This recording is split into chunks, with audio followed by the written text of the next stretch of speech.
Everyone, good morning. আৰু এতিয়া 3:30 হৈছে। একদম ৰাতিপুৱাই ভিডিঅ' ষ্টাৰ্ট কৰিছোঁ আৰু দেখিছেনে এয়া পূৰা গা চা ধুই আহি ৰেডি। আজি সোনকালে উঠাৰ কাৰণটো অলপ বেলেগ পিছে, গতিকে আপোনালোকে চাই থাকিব। মানে ভিডিঅ'টো ষ্টাৰ্ট কৰি নিদিলে ৰৈ থাকিব, সেইটো কাৰণে এতিয়াই ষ্টাৰ্ট কৰি দিছোঁ। আৰু আপোনালোকে কি কাৰণে ইমান সোনকালে উঠিলোঁ হয়তো আপোনালোকে গম পাই থাকিব, ভিডিঅ'টো চাই থাকিব। আৰু এইফালে মই ওলাই মেলি ৰেডি হৈ গ'লোঁ। এতিয়া 4:30 মান হ'ল পিছে, আৰু এয়া দেখিছেনে ওলাই মেলি একদম ৰেডি। আৰু এইফালে আমি যাবৰ কাৰণে ৰেডি। পিছে ক'ত যাম, কোন কোন যাম সেয়াটো আপোনালোকক কোৱা হোৱাই নাই। ঠিক আছে বাৰু, কৈ আছোঁ, মানে ভিডিঅ'টো চাই থাকিলে গমেই পাব ক'তনো যাম কি। আৰু ইয়াত দেখিছেনে পূৰা ৰেডি। আৰু আমি এতিয়া পাঁচটা বাজিলে, আৰু এতিয়া আমি সকলোৱে গৈ আছোঁ। আৰু চাই থাকক ভিডিঅ'টো আপোনালোক সকলোৱে শেষলৈকে। আমিনো ক'ত যাওঁ, কোন কোন যাওঁ, আমাৰ লগত আৰু কোন যাব। এতিয়া পিছে মই ঘৰৰ পৰা ওলাইছোঁ, মানে আমাৰ ঘৰৰ পৰা আমি এতিয়া গৈ আছোঁ। আৰু কোন কোন আমাক লগ দিয়ে সেয়া চাই থাকিব। আৰু আমি আহি এতিয়া পালোঁ চাংচাৰি। এতিয়া গাড়ী তেল ভৰাবলৈ ৰখিছোঁ আৰু অকণমান।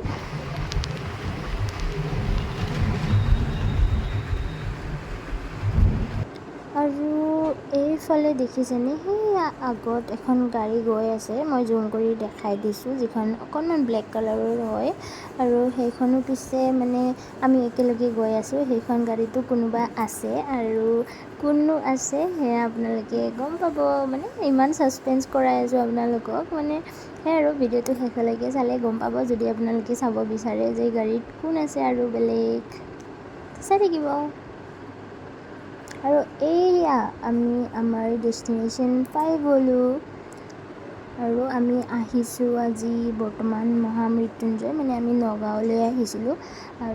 আৰু আমি ফাৰ্ষ্টতে মহামৃত্যুঞ্জয়লৈকে আহিলোঁ। আৰু আমাৰ আকৌ নেক্সট এটা ডেষ্টিনেশ্যন আছে, সেয়াও বাৰু আপোনালোকক দেখাই থাকিম আমি। তেনেহ'লে চাই থাকিব ভিডিঅ'টো।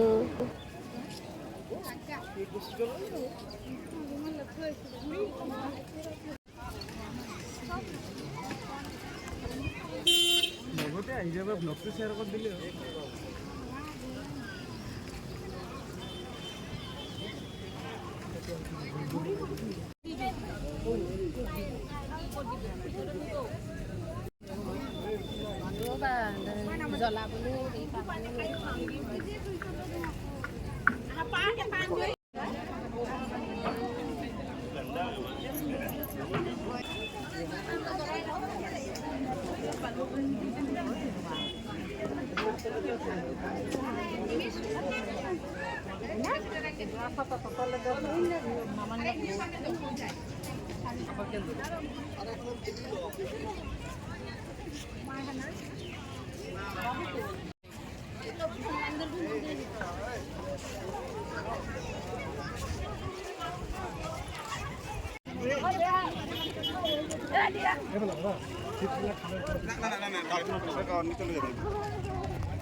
এটা আহিলে কি হয়?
আপোনালোকে চাগে ভিডিঅ'টো চালে আৰু দেখিলে আমি মহামৃত্যুঞ্জয় মন্দিৰ দৰ্শন কৰিলোঁ। এতিয়া তাৰ পৰা আমি ওলাই দিলোঁ আৰু এতিয়া আমি নেক্সট আমাৰ এটা ডেষ্টিনেশ্যন আছে, আমি তালৈকে বুলি গৈ আছোঁ। আৰু মহামৃত্যুঞ্জয়ত বিশেষ তেনেকৈ একো কথা ক'ব পৰা নগ'ল, কিয়নো আপোনালোকে দেখিলে ইমান বেছি ভিৰ আছিলে, মানে ইমান বেছি হাল্লাও হয়, তাত একো কথা ক'লে তেনেকৈ শুনাই নাপাব। সেইবাবে অনলি মই কেইটামান ক্লিপ ল'লোঁ, সেয়া আপোনালোকক মই দেখাই দিছোঁ। ভইচ অভাৰো দিয়া নাই বাৰু, কিন্তু আৰু তাত কিনো কৈ থাকিম, তেনেকৈ সেয়ে অকণমান দেখাই দিলোঁ। আৰু এইফালে আমি আহি আছোঁ বৰদোৱা, মানে আমি সোমালোৱে আৰু বৰদোৱাত। বৰদোৱা থান বা আমি বহুতে বটদ্ৰৱা সত্ৰ বুলিও কয় তেনেকৈ, আৰু আমি তালৈকে গৈ আছোঁ বৰ্তমান। আৰু এয়া আমি পাই গ'লোঁ বৰদোৱা বটদ্ৰৱা সত্ৰ। এয়া হৈছে মহাপুৰুষ শ্ৰীমন্ত শংকৰদেৱৰ জন্মস্থান। আগতে আমি সৰু যেতিয়া আছিলোঁ, একদম সৰুতে আমি কিতাপত তেনেকৈ পঢ়িব পাইছিলোঁ যে মহাপুৰুষ শংকৰদেৱৰ জন্মস্থান ক'ত, তেনেকৈ আমাৰ কুৱেশ্যন আহিছিলে আৰু আমি মানে পাইছিলোঁ তেতিয়া ক'বলৈ যে আলিপুখুৰী, বৰদোৱাৰ আলিপুখুৰী বুলি। আৰু এয়াই হৈছে বৰদোৱাৰ আলিপুখুৰী।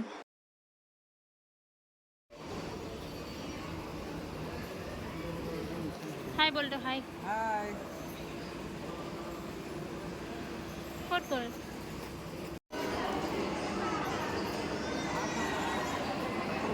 আৰু মায়ে এইফালে অকণমান মাহ প্ৰসাদ মানে কিনি আনিছে ইয়াতে দিবৰ কাৰণে। আৰু ইয়াতে মানে শৰাই যদি আমি ঘৰৰ পৰা লৈও আনো, ইয়াত তেনেকৈ দিব নোৱাৰে, সেইবাবে এনেকৈয়ে দিব লাগে।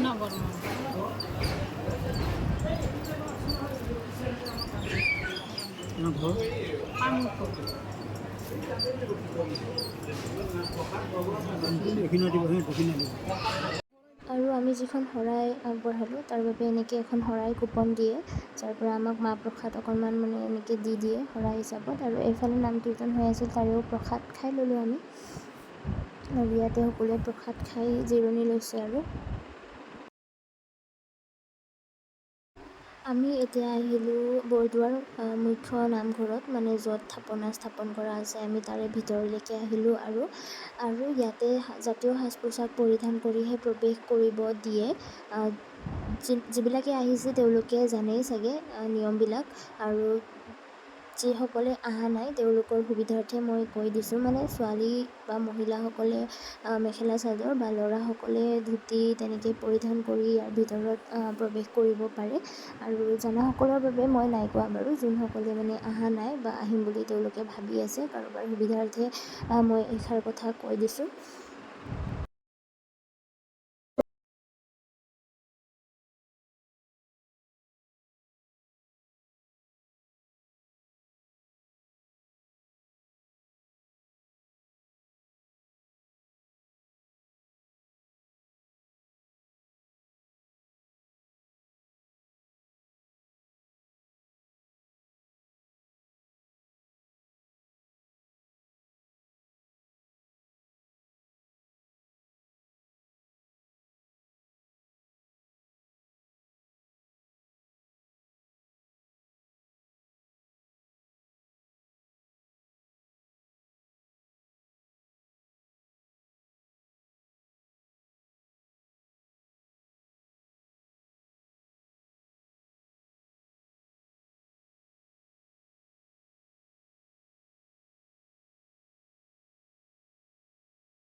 মই কৰি ল'লোঁ ড্ৰেছ চেঞ্জ, কিয়নো ইমান বেছি গৰম আৰু একদম নোৱাৰি, আৰু গাড়ীত তেনেকৈ জাৰ্ণি কৰিলে অকণমান দিগদাৰো হয়। আহোঁতে বাৰু আহিলোঁ আৰু এতিয়া ড্ৰেছ চেঞ্জ কৰিলোঁ যোৱা টাইমত মানে তেনেকৈ।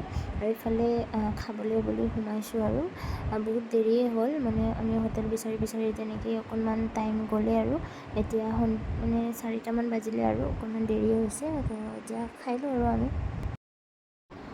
আৰু এয়া খাই লৈ অকণমান মানে ৰেষ্ট। ইমান বেছি গৰম দিলে আজি, মানে ক'বলৈ ভাষা নাই, আৰু চাগে গাড়ী তেনেকৈ বহুত দূৰ জাৰ্ণি কৰাৰ কাৰণেও চাগে বেছি গৰম লাগিছে, তেনেকুৱা হ'ব পাৰে। আৰু এইফালে হোটেলৰ বাহিৰতে মানে ধুনীয়াকৈ এনেকৈ বনাই দিছে, আৰু তাইৰ পৰা এনজয় কৰি আছে একদম ভাত তাত খাই আহি কিনে। এইফালে আমাৰ দাদা, এইফালে চাওকচোন মানুহবিলাক, আমি চবেই অকণমান এতিয়াই দেখাই দিছোঁ, আৰু এতিয়াই কৈ দিওঁ যে আমি কোন কোন গৈছিলোঁ। আমি গৈছিলোঁ মোৰ মাহীৰ ফেমিলি, এইফালে মোৰ নিজৰ ফেমিলি, মা দেউতা দাদা তেনেকৈ, আৰু গৈছিলে মোৰ মাৰ ফালৰ ককা আৰু আইতা, আমি তেনেকৈ গৈছিলোঁ গোটেইকেইটাই। আৰু এইটো হৈছে আমাৰ মাহীৰ ছোৱালী, আৰু দেখিছেনে তাই পূৰা মানে ইমান এনজয় কৰিছে, পূৰা ফূৰ্তি, আৰু তাইৰ চাবচোন ভিডিঅ'টো, আৰু তাইও পূৰা মানে যিহেতু বহুত গৰম পালে, আৰু তাই মানে প্ৰথমতে অকণমান ভয় কৰিছিলে, ধৰি আছিলে, তাৰপিছত পূৰা একদম নিজে তাইকো মানে এনেকৈ ৰখা হৈছে। তাই এতিয়া পূৰা মুকলি পাইছে, মানে এনেকৈ ফ্ৰক চক খুলি দিয়াৰ কাৰণে তাই পূৰা ধুনীয়াকৈ মুকলি পাইছে যে, আৰু পূৰা খেলিব লৈছে আৰু তাই। আৰু এয়া হৈছে গুৱাহাটীৰ জাম, যাৰ লগত সকলোৱে পৰিচিত, সকলোৱে জানে আৰু গুৱাহাটীৰ জামটো কেনেকুৱা হ'ব পাৰে। আমি যাওঁতেও পাইছিলোঁ আৰু আহোঁতেও আমি এনেকৈ ফচি আছোঁ, গতিকে আমি একদম সোনকালে ঘৰ পাব লগা মানুহ, আমি ফচি ৰখি আছোঁ, মানে ইয়াতে প্ৰায় 1.5 ঘণ্টামান গৈছে আমাৰ। এইফালে ছাইডৰ পৰা ড্ৰাইভাৰ দাদাজনে কাটিব চেষ্টা কৰিছিল যদিও লাভ নাই, ফচিছোৱে বাৰু। আৰু তেনেকৈ আহি পালোঁ এয়া নাৰ্চাৰী, আৰু এতিয়া আমি সকলো ইয়াৰ পৰা ছেপাৰেট হ'ব লাগিব। মাহী আমাৰ লগতে আছিলে, সেইবাবে একেলগে আমি গৈছিলোঁ, যদিও এতিয়া মাহীও নিজৰ ঘৰত যাব, ককা আইতাও মাহীহঁতৰ ঘৰতেই যাব, তাৰ পৰা নিজৰ ঘৰত যাব নেক্সট ডে। দাদাও যিহেতু মানডে অফিচ আছে, সিও ৰুমতে ৰখি যাব আজি, গতিকে আমি তিনিজনে এতিয়া, মা দেউতা মই ঘৰত যাম। আৰু আমি সেয়াই আছিলে আমাৰ নিজৰ অকণমান মুহূৰ্তবিলাকহে আমি ইয়াতে সাঁচি ৰাখিব চেষ্টা কৰিছোঁ। গতিকে আপোনালোকে যদি আমাৰ মুহূৰ্তবিলাক চাই মানে ভাল পালে, তেনেহ'লে ভিডিঅ'টো চাব, মৰম দিব, লাইক কমেণ্ট আৰু চেনেলটো ছাবস্ক্ৰাইব কৰিব। তেন্তে আজিলৈ আহিছোঁ দেই, বাই বাই।